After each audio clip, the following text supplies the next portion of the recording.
বাংলাদেশ ২২ বছর পর মোরসালিনের গোলে আজকে আমরা ভারতকে ফুটবলের মাঠে হারিয়েছি। এটা একটা অত্যন্ত আনন্দের বিষয় বাংলাদেশের জন্য।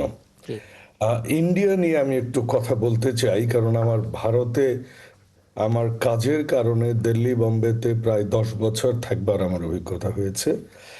তাতে করে সেখানকার আমি ব্যুরোক্র্যাট এবং উচ্চ অফিসিয়ালস, কোনো কোনো ক্ষেত্রে কিছু রাজনীতিবিদের সাথেও আমার মিশবার অভিজ্ঞতা হয়েছে।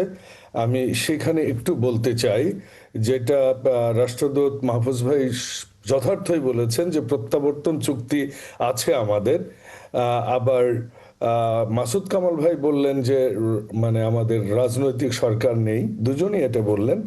বিষয়টা হচ্ছে যে ভারতীয়রা, আমি যখন 2004 সালে বোম্বেতে, ভারতের অনেক শিক্ষিত লোকেরা তখন জানতেন বাংলাদেশের প্রধানমন্ত্রী শেখ মুজিবের মেয়ে।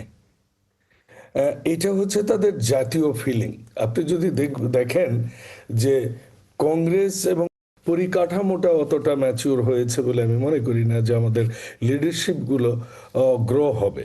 এই এমন একটা যে পরিস্থিতিতে আমি বলছিলাম, এই পরিস্থিতিতে বাংলাদেশের করণীয় কি? জি, আমাদের তো সকল দেশের সাথেই সম্পর্ক রাখতে হবে।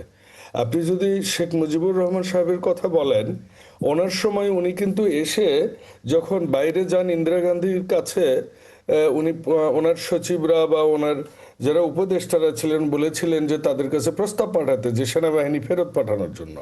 তো শেখ মুজিব সাহেব তখন বলেছিলেন একটা কথা, যে ভারতের কানে চুল পাকা অফিসারদের সম্পর্কে তোমাদের ধারণা আছে? আমি যাব, দিদির সাথে বসবো, বসে এটা আমি ওনাকে রাজি করে নিয়ে আসব।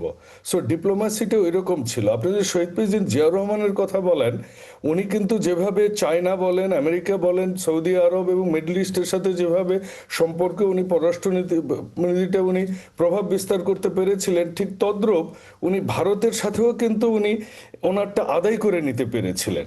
কিন্তু এখন বাংলাদেশের যে ভঙ্গুর অবস্থা পররাষ্ট্রনীতিতে, এটা খুবই মানে নিম্নমানের বলে আমি মনে করি।